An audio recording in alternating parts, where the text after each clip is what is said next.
अटल सत्य कथन है कि ईश्वर की भक्ति अगर सच्ची निष्ठा और लगन से की जाए तो उसका प्रतिफल एक दिन अवश्य मिलता है। फिर वो भक्ति करने वाला चाहे किसी भी धर्म का मानने वाला क्यों ना हो। इसके जीवंत उदाहरण है राजधानी जयपुर के बगरू कस्बे के पद्मश्री मुन्ना मास्टर, जिन्हें बगरू के लोग बगरू का रसखान भी कहते हैं।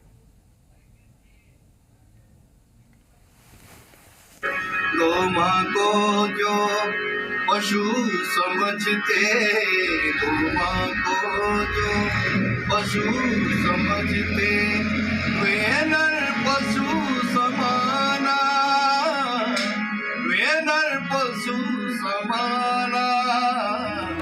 दुनिया में कृष्ण भजन गाने वाले भी बहुत हैं, गौ सेवा करने वाले भी बहुत हैं, पर मुन्ना मास्टर की निस्वार्थ गायकी और सेवा उनको और लोगों से अलग पहचान देती है।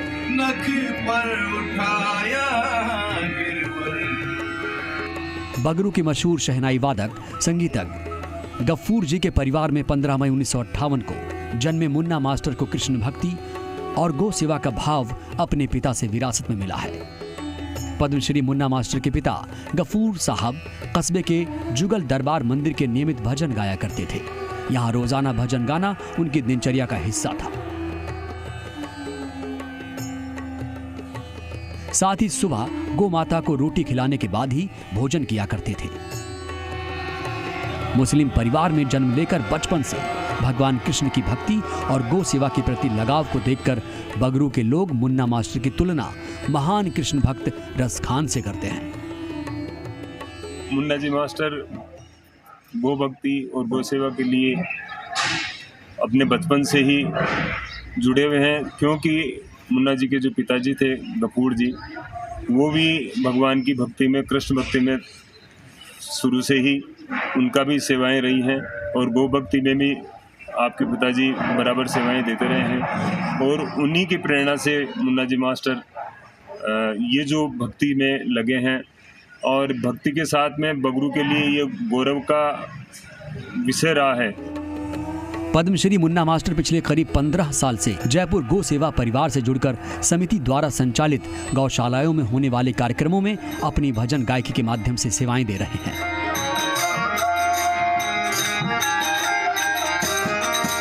गौभक्त चंपालाल चौधरी मुन्ना मास्टर को पद्मश्री पुरस्कार के लिए उपयुक्त व्यक्ति मानते हैं।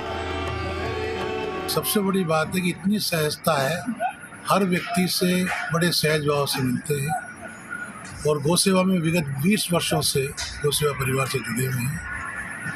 हर पल गौ सेवा के लिए तत्पर रहते हैं, हर व्यक्ति को गौ सेवा के लिए आग्रह करते हैं।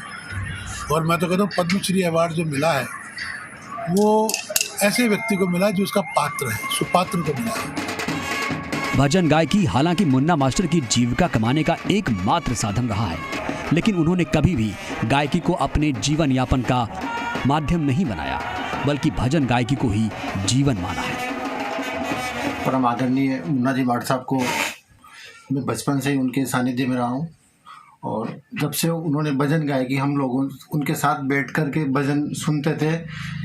कभी जीवन में उन्होंने पैसे को महत्व नहीं दिया है और आज यही कारण है कि बड़े बड़े उत्सव होते हैं वो पैसे से दूर रहते हैं, लेकिन अपने जो भाव और उनके भजनों से लोगों को ओतप्रोत करते हैं। वर्षों की निस्वार्थ कृष्ण भक्ति व गौ सेवा का प्रतिफल मुन्ना मास्टर को 2020 में मिला, जब केंद्र सरकार ने इन्हें भजन गायकी के माध्यम से समाज में सद्भावना फैलाने और जन जन को गौ सेवा के लिए प्रेरित करने के लिए कला के क्षेत्र में पद्मश्री पुरस्कार देने की घोषणा की।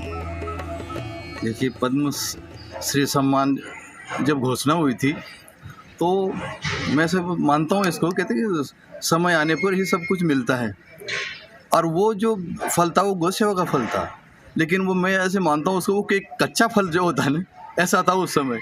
अब 1.5 साल के बाद ऐसा लगा कोरोना के बाद वो पूरा पक गया, जैसे फल स्वादिष्ट हो जाता है उस तरह से जो टेस्ट आता है, उसी आनंद की अनुभूति कर रहा हूँ इस पद्मश्री सम्मान को प्राप्त करके। अब मैं भजन गायक मुन्ना मास्टर को पद्मश्री का सम्मान मिलना ईश्वर की निस्वार्थ भाव से की गई भक्ति का आशीर्वाद है। ये उदाहरण है इस बात का कि निष्काम भाव से की गई सेवा एक दिन निश्चित रूप से आपको उपकृत करती है और देश समाज में आपको अलग पहचान दिलाती है। आज इस सब की जरूरत है। आज के युवाओं को इनसे प्रेरणा लेकर अपने जीवन में एक नया मुकाम हासिल करने की है, जैसा आज मुन्ना मास्टर ने किया है।